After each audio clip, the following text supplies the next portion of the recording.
Alô, muito bom dia. Nomes e marcas no ar. Um ótimo final de semana a todos. Daqui a pouco tem jogo do Tigre. Pois bem, jogo do Criciúma. Paixão regional. Não só local, paixão regional, paixão do estado de Santa Catarina. Torcedor do Tigre é tudo apaixonado. Hoje jogo importante. Então nós já vamos começar no clima do Tigre. Nomes e marcas de hoje será com o comandante da alegria. O maestro desse processo. Quem recolocou o Tigre no caminho das vitórias. Quem recolocou o Tigre onde tem que estar, de onde nunca deveria ter saído. Ele é um nome consagrado em Criciúma, respeitado pela torcida, porque nem vai para o estádio, mas sabe o quanto é positivo o trabalho que ele vem fazendo. Cláudio Tencati é meu entrevistado de hoje do Nomes e Marcas. Bom dia, comandante.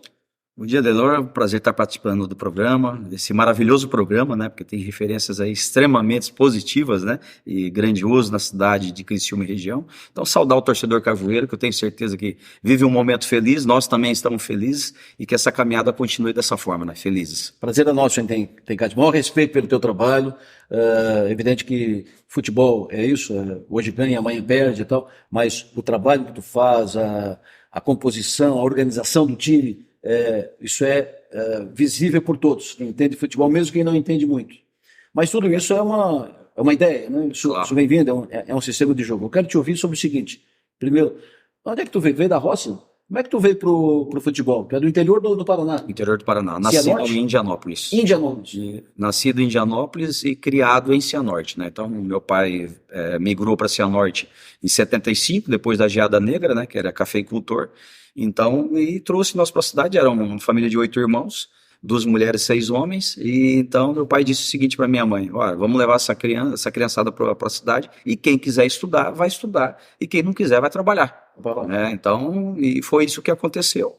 Eu e minha irmã tivemos a felicidade de encaminhar pelos estudos, mas antes disso tinha um sonho, ser jogador de futebol também, então tentei a carreira de ser jogador de futebol até os 18 anos, e após aí algumas lesões, 2 vezes de joelho, encerrei, parei, então fui até a categoria sub-20 e dei sequência então a fazer o curso de educação física, entrei no futebol, em escolinhas e eu digo, não fui eu que escolhi o futebol me escolheu e estamos aqui hoje. Lá na Indianópolis e Cianorte, teu pai era cafeicultor. Cafeicultor. E vocês trabalhavam também na Liba, no café? Trabalhava. Eu, como vim muito pequeno para a cidade, né, então eu tinha 2 anos de idade, né, então não tive essa condição de trabalhar na roça. Né?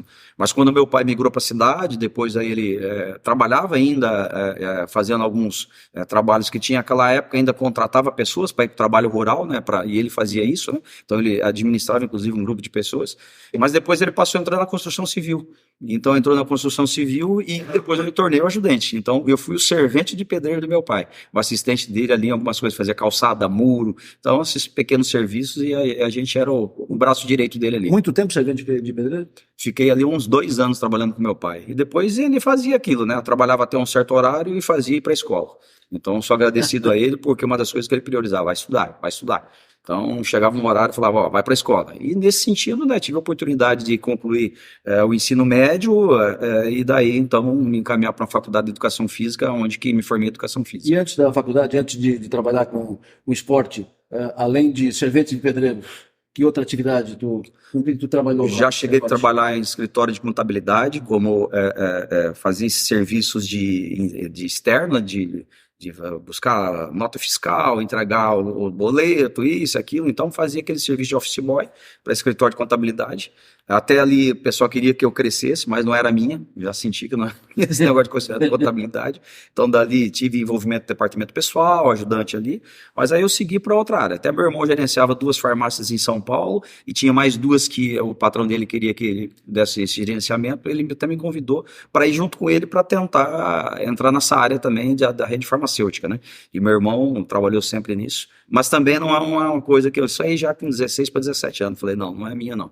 A minha área é futebol, é esporte, eu boto isso aqui, e tentei como ser jogador de futebol, não deu, a partir daí então a gente se encaminhou, mas eu tive essas outras atividades antes. Interessante que eu entrevistei faz poucos dias aqui no Nomes e Marcas, o Alexandre, aqui da Fiat Trentino, que é o dono da concessionária, e falando da história dele, ele também, quando garoto, trabalhou no escritório de contabilidade, fazia exatamente esse trabalho externo. De office boy. De office boy, fazia, cobrava, ia lá, eu sim. Que era esse trabalho que tu também fazia lá em Cianorte. E eu acho que vocês foram quase vizinhos lá no interior do Paraná. Conhece o Alexandre aqui, não? O Alexandre, assim, não, acho que não, pessoalmente ainda não. É um bom paranaense. É paranaense, então com certeza. Coxa Branca é de Curitiba, né? Curitiba. Não é do Paraná? Não. O do Paraná, da região de vocês, é Terra Roxa, né? É Terra Roxa, os pés vermelhos, né? Os pés vermelhos. Então, ainda a minha região ali, que é Cianorte, é mais Arenito. É o Arenito Caiuá. E já pegando ali para a região mais central, Maringá, subindo para Londrina, então aí é Terra Roxa, que é chamado dos pés vermelhos, né? Tu foi para a educação física exatamente para vir trabalhar no futebol. No futebol. Eu, assim, a primeira ideia era da educação física, assim, já estava trabalhando com escolinhas de prefeitura, então tinha aquela necessidade de ter o curso superior, porque o CREF foi instituído, então, o Conselho de Educação Física, então a partir daí começou umas exigências. Quem trabalhava com atividades esportivas com garotos, principalmente prefeitura, teria essa obrigatoriedade de fazer, então, a educação física. Ou tirar provisoriamente a carteira, então, de técnico de alguma modalidade. Teria que fazer curso, mas eu já pensava mais, né? Eu queria algo mais, não queria ficar restrito àquilo, né? Então, eu fiz o curso de Educação Física primeiro pensando em projetos de escola, prefeitura, e as coisas foram, assim, acontecendo. Aí, como tem um diretor do Cianorte lá, e eu joguei na base do Cianorte também, né, e automaticamente me conhecia e me convidou, até ele me chamar de não de Tencate, é Toencate. Ele não sabia falar direito meu sobrenome, né, que é Tencate, ia falar, ô Toencate, você está estudando lá educação física, eu quero que você seja meu preparador físico, isso em 97. Você é preparador físico do time profissional que ia disputar a segunda divisão. Falei para ele ainda, era João Bola o nome dele. Falei, João Bola, mas eu faço o curso de manhã e trabalho à tarde, como que eu vou administrar? Não, você vem 3 vezes na semana e faz os jogos para mim no domingo, só que eu não tenho condição de pagar você. Eu vou te dar um bicho por jogo, como se fosse um bicho. Lá, eu lembro até hoje, era R$100 por jogo que eu comecei a carreira. Então era R$100 todo domingo, que dava R$400 no mês ali, dependendo um pouquinho mais. Mas era isso, e foi daí que começou. E começou como preparador físico. Preparador físico, futebol profissional, né? Exclusivamente futebol profissional, então preparador físico. E aí fiquei no Cianorte, então, de 97 até 2002 como preparador físico, e dando continuidade ao trabalho técnico com as categorias de base, né? Escolinhas. No Cianorte? No Cianorte também. Só que aí bateu aquele desejo maior, falar, não é minha área, a parte da educação física, assim, de preparação física. O que eu gosto mesmo é a área técnica, né? Então, ensinar o garoto a bater na bola. Como eu joguei na base, então tinha esse aprendizado, né? Porque na base a gente treinava muito fundamento, então eu tinha condição de passar isso para os garotos, né? Então, isso que eu queria construir. Então, isso me despertou, e foi o que eu fiz. Em 2002 eu migrei completamente para a área técnica, e fiquei na área técnica. Até disse para ele, falou, nem que você me coloque no infantil, mas eu vou ficar lá como treinador e eu quero isso aí. E a partir daí, então, começou. E o teu primeiro time foi o Cianorte? O Cianorte. Depois tu foi para o Londrina? Depois ainda fui para o Paranavaí, que era o ACP, né? E depois dali, Irati. Então, no Irati que eu conheci o Sérgio Malucelli, que ele era também um investidor lá. E então, dali que ele me levou para Londrina, né? Então, fiquei 2010, de 2002 até 2008 no Cianorte. 2009 no Paraná e 2010 no Irati, e então 2011 no Londrina. Aí de 2011 até 2017 no Londrina. Esse trabalho de vocês, com atividade, no técnico, assim como do jogador de futebol, é um trabalho meio cigano, né? Porque tu corre de cidade em cidade, estado, corre para o Brasil inteiro. E vocês não sabem quanto tempo vão ficar. Assinou o contrato aqui com o Criciúma, tu não sabe se vai ficar 3 meses, 6 meses, ou se vai ficar 3 anos. Então, é difícil tu, para onde vai, levar a família. Por exemplo, tu está aqui a 3ª temporada e a tua família continua lá no Paraná. Como é que é administrar isso, Tencate? Porque tem filho, mulher, saudade, relação familiar e tal. Como é que é administrar isso? Como é que tu mata essa saudade e diminui essa distância? Olha, é sempre realmente uma dificuldade e é um desafio, né? Primeiro, até quando eu digo, né, que eu desmamei, né? Porque eu tive um período no Cianorte, que foi de 2002 a 2008, e morando em Cianorte, né? Então, eu sou de Cianorte, então estava numa zona confortável. Então, quando eu saio do Cianorte em 2008 e aparece aí os primeiros clubes, igual o Paranavaí, então foi a primeira saída de distância com a minha esposa. E eu já tinha um filho, que era o Pedro Augusto, que estava com 2 aninhos de idade. E aí minha esposa também, então aquilo, né? Mas como o Paranavaí era perto, 100 quilômetros, então eu vinha 1 ou 2 vezes na semana, né? Final de semana terminava jogos, já estava em casa, então estava muito próximo, né? Sim. E quando veio aí a oportunidade de ir para Irati, já dava 400 quilômetros de Cianorte. Então já começou a confusão. Né? E aí começam essas experiências, né? Então, mesma coisa aí. Eu fui, inclusive, essa do Irati, ela é interessante a história, porque eu fui a metade do caminho, e aí minha esposa ligou, conversamos um pouquinho, eu voltei para trás. Né? E o Sérgio ficou louco comigo, e passou um tempo, 15, 20 dias, aí alguém me ligou lá de direção, pô, tá em aberto ainda aqui, vem para cá, tal, não sei o quê. E aí eu falei com a minha esposa, ela falou, ó, esse é o teu desejo, esse é o teu sonho, essa é a tua profissão, você vai, eu vou te apoiar. E ela falou aquilo naquele momento, e fui, e dali então que a gente começou a administrar isso. No Londrina a gente conseguiu, ela foi e morou 2 anos comigo em Londrina. Para o Atlético Goianiense, quando a gente foi para Goiânia também, ela foi e morou comigo lá. Para Salvador também, no Vitória, a mesma coisa. E quando veio a pandemia, que aí a gente aí brecou. E, em função da pandemia, a gente não foi, então para Pelotas ela já não foi comigo, e para cá ela não veio porque daí já tinha crianças na escola, o Pedro Augusto mesmo já está com 17 anos, já está terminando lá o ensino médio, então automaticamente já tem suas atividades, né? Tem as atividades dela, é estilista, está terminando o curso de design interior delas, então aí já ficou mais difícil. Trazer ela para cá para fazer um estágio na La Moda, na Daimler, na Com UFO, certeza. E tal, que tem um núcleo forte de moda. Mas ela já disse que o Pedro Augusto agora já está terminando o fundamental, né? Então lá, o médio, aí ela já disse. Se eu ficar essa quarta temporada aqui no Criciúma, falou, ano que vem eu venho para cá, porque não dá mais para administrar essa distância, não. Mas fica, né? Qual é o teu projeto para cá? Olha, a nossa ideia Tu já é o mais longevo da Série B. Sim, sim. Né? E do Criciúma também. Então, qual é a tua ideia? O que tu imagina? Isso passa muito pelo clube, né, Denor? Mas eu tenho assim, olha, se a gente conseguir o objetivo do acesso é dar continuidade ao processo de trabalho, talvez não acontecendo, venha um desgaste um pouco maior, não sei daí o que seria as ideias também da direção com relação à continuidade. A gente entende que a continuidade é benéfica para todos, né, mas tudo também tem parte do clube, mas não há dúvida que sempre é o desejo de um clube organizado, de um clube estruturado, que está, de novo, crescendo, né? Então o Criciúma está crescendo em vários setores, e se tornando realmente esse grande clube que a marca dele merece, e que a sua história merece. Então participar dessa construção é fantástico. Então daqui a pouco, se viesse mais uma temporada, para nós seria um privilégio. Vê que interessante, tu vai para a história do clube, já está na história, mas tu vai para a história, tu tirou o time da Série B do Catarinense, colocou na Série A. Na Série B do ano passado fez um belo desempenho. Nesse ano fazendo um belo desempenho. Se subir esse ano, tanto vai subir o Criciúma 2 vezes. Da Série B do Catarinense para A e da Série B do Brasileiro para A. Tu acha que está no caminho? Tem reais possibilidades? Tu está motivado, com fé, acreditando, vai dar? Muito acreditando, e a gente realmente está muito crente que é possível, né? Em tudo que a gente está fazendo, a regularidade da equipe. Tem uma derrota aqui ou ali, mas todos vão passar por essa situação. A competição é muito exigente, mas eu vejo que o importante é que a equipe está conseguindo se manter nesse bloco da frente.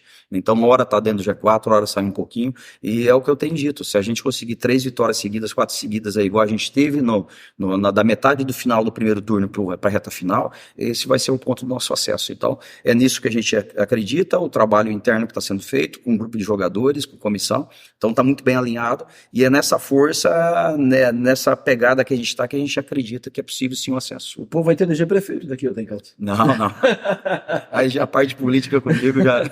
não vai chegar... Não. Eu vejo assim, ela é um outro desafio, né? Então eu acho que mexe com outras estruturas e talvez não seria a minha área. Quando te perguntei isso, é evidente, porque pelo impacto que vai ser, pela gratidão do povo contigo, do torcedor contigo, levar o time para a Série A, por isso que eu disse, levar isso, vai ser prefeito da cidade. Mas, voltando para a política, tu não gosta de discutir com política, não gosta de falar de política, tu acompanha o processo político, não acompanha? Como é que é a tua posição sobre política? Eu acompanho, entendo esses processos, mas num modelo de política hoje não me agrada e nem eu engulo. Né, porque você tem que montar muitas parcerias bastidores que a gente sabe que acontece, que, ora, para liberar uma verba aqui, você vai ter que fazer isso, para que não sei o quê. Então é muito conchavo. Então, nesse muito conchavo, eu vejo que há muitas amarrações, né? Há muitos princípios que você vai ter que sair daquilo que você acredita para você entrar na política. Então, por isso que talvez alguns grandes empresários hoje não conseguem isso, pessoas de bem não conseguem migrar para a política por causa desses conchavos, né? E aí o cara ele tem que mudar totalmente um conceito, uma ideia que ele tem de modelo de vida, de modelo de gestão, e então o meu modelo com a política atual não tem essa concepção. Então eu acho que a política deveria ser diferente, ela tem que ser benéfica à comunidade. E não é isso que é visto, né? É ao contrário, né? É os benefícios próprios, né? Isso. Voltando para o futebol, para o Tencate aqui e tal, tu mantém uma postura, tu está 3 anos na cidade, mantém uma postura muito discreta. Dificilmente tu é visto em restaurante, coisa. Por que isso é uma decisão tua, é teu estilo, tu não, por quê? Eu sou muito caseiro. Então, eu sou muito tranquilo, muito caseiro. Mesmo em Cianorte lá. Tá sofrendo a falta da família aqui. Mesmo em Cianorte, quando eu estou em Cianorte lá, eu vou para o meu reduto, que é minha casa, com a minha família. Tem minha mãe lá com 87 anos. Então, assim, é da minha casa para casa da minha mãe. Então, para casa dos irmãos ou dos sobrinhos. Então, até alguns amigos me cobram muito. Pô, mas seria para Cianorte e a gente não te vê? Olha, é corrido e quando a gente vem apertado e a gente vai ter atenção para a família. Então, aqui é a mesma coisa. Então, eu aprendi a ter esse lado, né? Ou eu vou para a igreja, né, igual as quartas-feiras, estou lá em Içara, né, no santuário, né, ou aqui na catedral, né, em algum lugar final de semana, ou saio para jantar com os amigos em algum momento, mas muito discreto, mas não sou muito de estar ou num lugar, ou isso, num evento, não, eu prefiro a coisa mais pacata. Católico praticante. Católico praticante. Esquema de jogo, Tencate, a gente observa que tu tens um esquema de jogo. Muda jogador, vem um, sai outro, mas tem um esquema de jogo, uma estrutura de jogo. Como é que tu idealizou isso? Qual é o teu modelo que tu considera, esse é o meu modelo, é o modelo Tencate, é esse que dá certo? Olha, é o que a gente faz a respeito, assim, quando a gente chega no clube, a gente procura integrar todos. Então, todos os atletas que estão à disposição, eles estão integrados no processo de trabalho. Então, não tem um atleta hoje que ele vai sair ou entrar que não saiba aquilo que deva ser feito em campo, né? Então tem uma sintonia já muito grande desses processos. Se estamos sem a bola, temos que marcar. Então todos eles já sabem esses comportamentos que a gente tem que ter. Ataque com a bola, exatamente. Todo mundo marca. E todo mundo marca. Não tem essa de que, tem jogador que vai ter o privilégio de não marcar, ou porque esse é o Marquinhos Gabriel, ou porque esse é o Éder, ou porque esse é o Viseu. Isso a gente observa com facilidade. Não tem ninguém passeando em campo. Não tem ninguém esperando desenvolver lá, ver o que dá lá para depois esperar a bola aqui. Você vê que todos os 11 estão jogando. Exato. O zagueiro daqui a pouco está na área, o atacante daqui a pouco está na defesa. Tu vê que todos os 11 estão no jogo. Perfeito, exatamente. Inclusive fica assim bem claro nesse sentido que você disse, Adelo, o jogo contra o Vitória no primeiro turno. Isso. Nós tínhamos 7 ou 8 ausências entre lesões e cartões e ficou aí tinha vindo de uma derrota e ficou aquele mistério, e agora? Mas vai lá, vai perder. Então aí tem X mudanças. Aí daqui a pouco o time foi lá e foi muito bem, e pegou uma sequência de resultados positivos ali tremendo. Aí todo mundo ficava assim, mas aqui o Ítalo mesmo, que é muito questionado, ou esse ou aquele. Não, são jogadores que têm o entendimento da parte tática, daquilo que a gente quer, com a bola, sem a bola, o que deve ser feito, e por isso que é gostoso, porque todos que estão ali estão atentos ao que está sendo feito. Então a gente envolve. Não tem aquela de que, só treino 10 e os outros ficam ali escanteados. Não, então cada um tem um modelo de treinamento, o meu é de integração.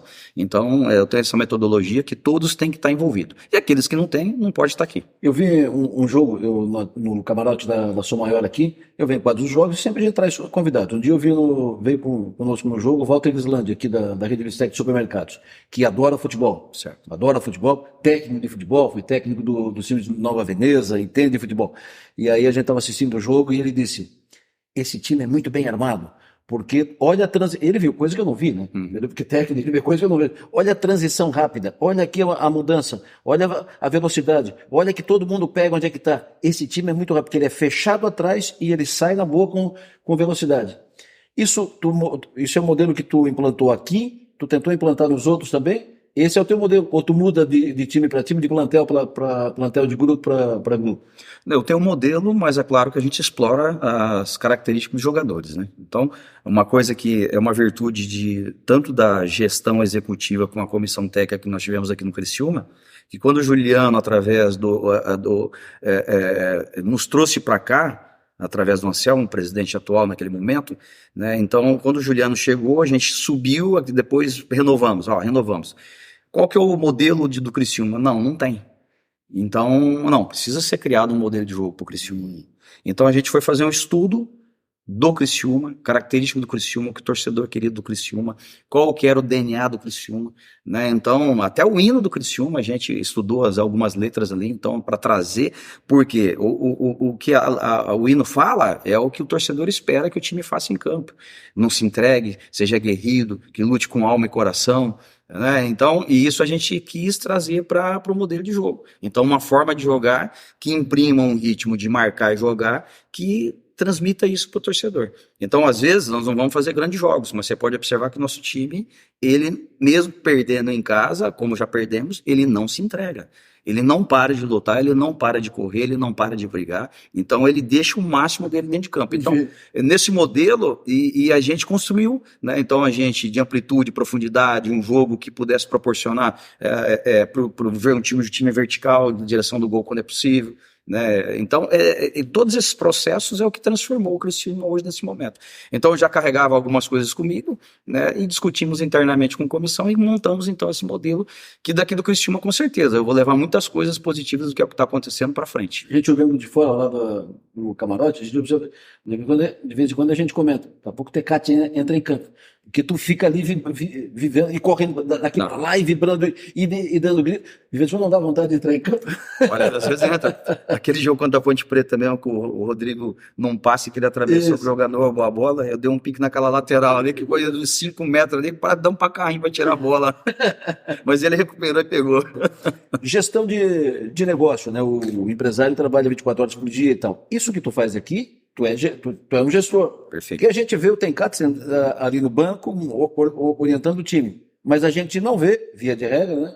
Claro. Não vê o que acontece durante a semana nos bastidores. Vocês trabalham tempo integral? Às vezes quando alguém brinca comigo, Demor, tua vida é tranquila, tu faz um programa até as 9h30 da manhã, depois tu fica tranquilo, tu vai nessa, né? Tu resto do dia, eu te olha, às 9h30 é que eu começo a trabalhar. Aí é que começa a dura, porque daí tem que pensar, articular, gestar, administrar a empresa e tal. Como é que é a vida do gestor Tencate? Olha, ela é intensa, né? São praticamente 24 horas por dia. Se eu disser que eu não divido o meu tempo, claro, eu tenho minhas rotinas, e procuro ter rotinas saudáveis, né? Então, é o acordar de manhã, despertar, já é fazer minha oração, tomar meu café da manhã, depois em seguida lá fazer minha leitura, entende? Então, sempre ler um versículo do dia, ou faço uma oração, eu rezo o rosário, então tenho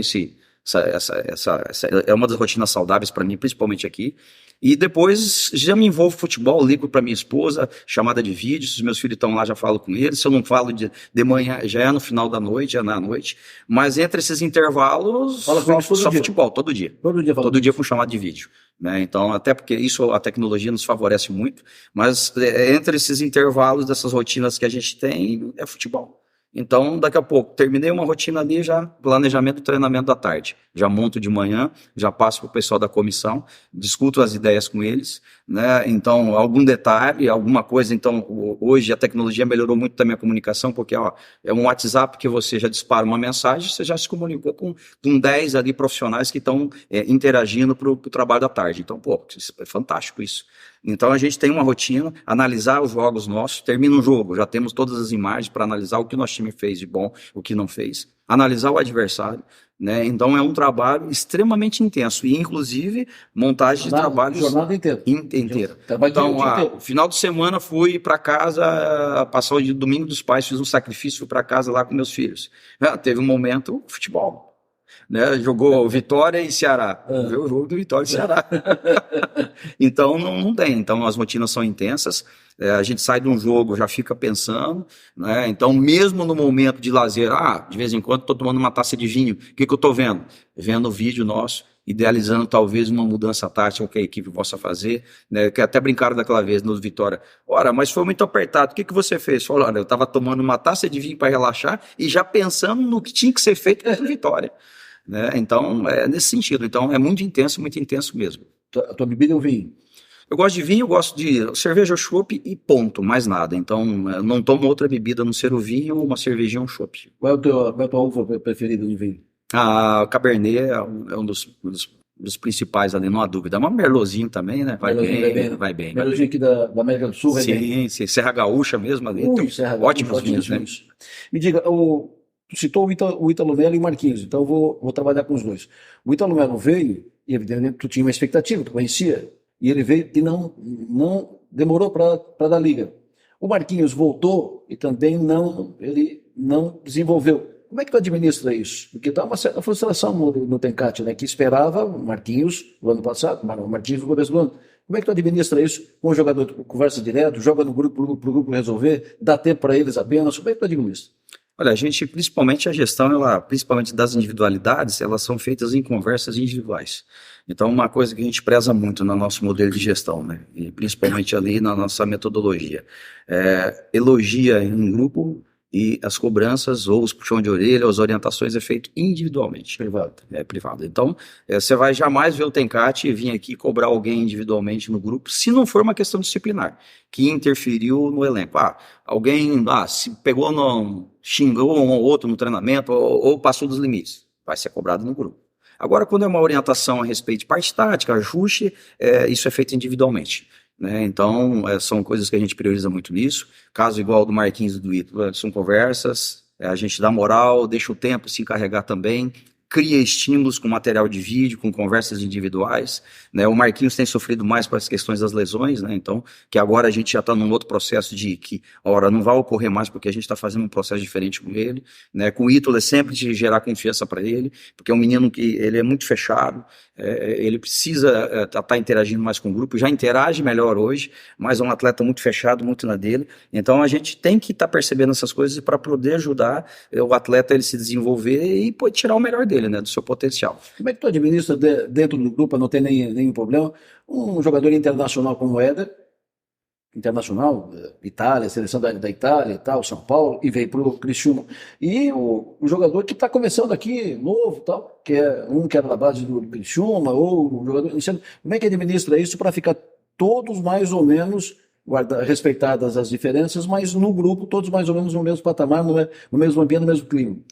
Os modelos que a gente tem da maneira que se fala com um, se fala com o outro, né? Eu não vou aumentar o tom de voz com um e não aumenta com o outro, né? No dia a dia é bom dia para um, é bom dia para o outro, no dia a dia é boa tarde, mesma coisa, na hora de se cumprimentar, de se falar, é óbvio que alguns atletas a gente vai conversar mais, porque tem um processo de liderança a mais que os outros, então isso é fato, né? Então, hoje nós temos lideranças dentro do grupo que eu tenho conversado mais que alguns atletas, mas a maneira que eu trato os atletas, ela é igual a todos, então não tem distinção se é o Éder ou se vai ser o Guilherme, que é o lateral esquerdo que subiu da base com a gente. Então, é a mesma distinção de comportamento, de atenção, de trabalho. Então, eu procuro não distinguir. Vou dar privilégios para um, dar privilégios para o outro. Então, eu acho que isso que mantém, inclusive, eles em uma sintonia com o elenco fantástico. Ele diz assim, o treinador ele não faz diferenças, né? Ele mantém um nível de igualdade. Aí você chega lá, conversa com o Éder, por exemplo, que eu tive umas 2 vezes no vestiário, vendo o treinamento de vocês, e tudo japonês, né? Sim. Todos iguais, como se fossem todos oriundos da base, todos no mesmo patamar, o mesmo tratamento, o mesmo jeito de fazer, de tratar. Tu conversa, por exemplo, chamou o Éder, disse, olha, assim, vai por aqui, vai por ali, com o outro. Tu trata disso? Trato, exato. Então, porque eu acho fundamental, inclusive, porque futebol, assim, demora-se um pouco, né? E eles que viveram muito, eles até veem alguns treinadores com um modelo de gestão e tem uns conflitos, né? E tem algumas manias, né? Que alguns treinadores carregam. E eu já trabalhei com muito treinador, né? Então eu procurei tentar fazer uma coisa diferente, procuro fazer diferente porque eu sei que algumas coisas não vão agregar. Então essa leitura eu tive ao longo da minha carreira, né? Inclusive trabalhando como auxiliar e preparador físico com vários treinadores, então isso me deu essa bagagem para trazer para cá. E automaticamente o nosso modelo é diferente. Então todos os jogadores que chegam aqui no Criciúma falam assim, mas é diferente, o treinador tem um jeito de trabalhar diferente. diferente. O lado humano impera mais no treinador do que o lado, eu não pego pecinhas ali e vou trocando. Olha, é descartável quando não joga, ou quando está jogando, eu vou ficar segurando, bajulando ele. Não, ao contrário. Né? Mesmo na vitória, no grande dia de ascensão, que ele faz um golaço, eu não venho aqui e fico exaltando ele, só ele no grupo. Então a vitória é da equipe, é do grupo. Então a derrota também é do grupo, e não aponta-se dedo. Então eu acredito que isso que tem sido essa vírgula de diferença do nosso trabalho com relação à gestão do grupo. Deixa eu te perguntar uma questão nacional.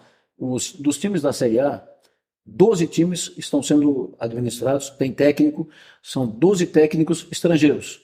São 7 portugueses e 5 argentinos. Como é que tu vê isso? O técnico brasileiro, ele está desatualizado, ele está perdendo espaço por quê? Na verdade, porque, na minha opinião, foi um momento que o país vive de mudança.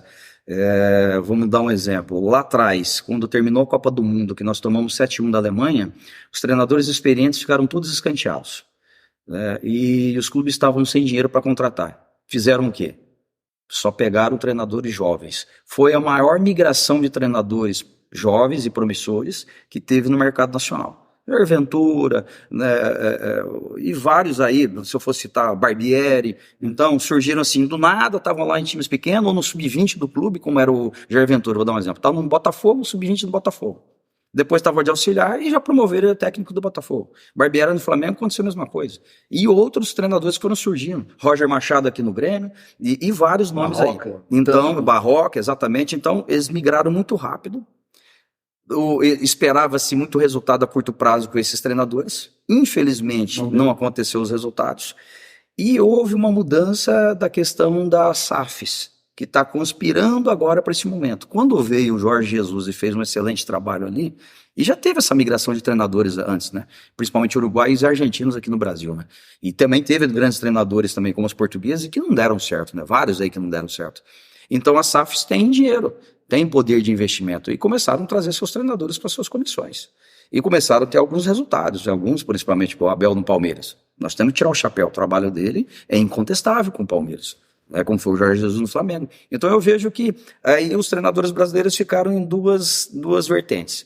Os experientes, que retornou agora o Felipão, o Luxemburgo, né, Dorival Júnior, que estão de novo debutando ali com bons resultados, né, principalmente o Dorival no São Paulo, e agora o Corinthians com um trabalho bom, também sólido com o Vanderlei. Só que os treinadores mais jovens foram ficando de lado e não se apostaram de novo, pelo momento. E aí começou a migrar os treinadores de fora, vem trazendo de fora, vem de fora. Então, nós estamos atualizados. Os treinadores brasileiros estão preparados. É uma questão de momento de mercado. Né? E tem uma coisa que hoje não tem no país, nós não temos uma legislação específica. Vai o Cláudio Tencati hoje querer trabalhar em Portugal ou trabalhar em outro país. Não trabalha. Porque eu preciso, além da licença PRO, que eu tenho a licença PRO, que é a licença internacional, eu preciso ter 5 anos de experiências na Série A do Campeonato Brasileiro para eu poder ter essa proeficiência de trabalhar num clube europeu, porque a UEFA exige isso. Agora, no Brasil, aqui vem trabalhar qualquer um. Então, se dá, parece vamos colocar, um cara que nem trabalhou no futebol, mas é um europeu, ele chega aqui no Brasil, e que já aconteceu.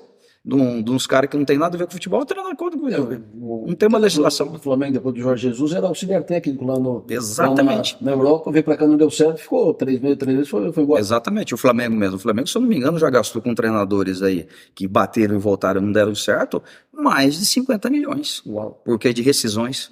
Vem, faz contrato 2 anos, manda embora, saiu.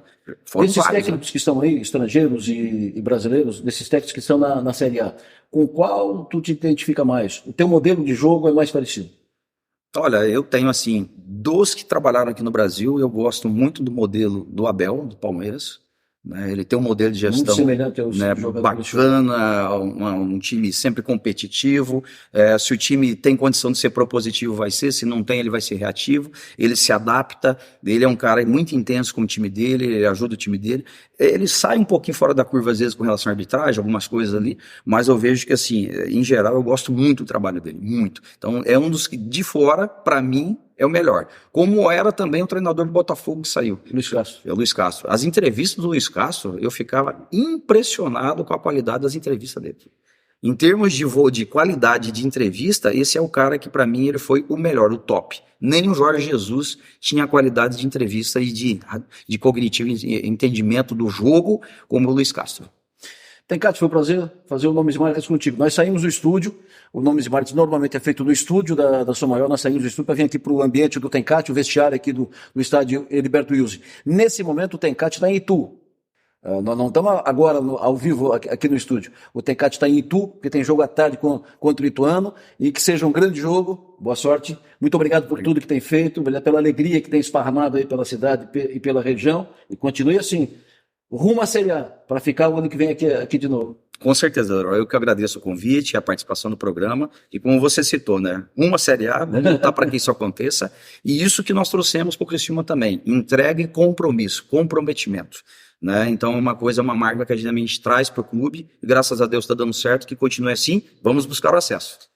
Gestão de resultado, o trabalho do Tencate. Grande técnico, foi o nosso entrevistado do Nomes e Marcas desse final de semana. Daqui a pouco tem o Tencate em campo, correndo ali na beira do gramado, orientando seu time, jogo do Criciúma. Daqui a pouco o Timaço entra em campo para transmitir mais um jogo do Criciúma hoje em Itu. Muito obrigado pela sua audiência, prazer estar com todos vocês, que todos tenham um ótimo final de semana. Até semana que vem.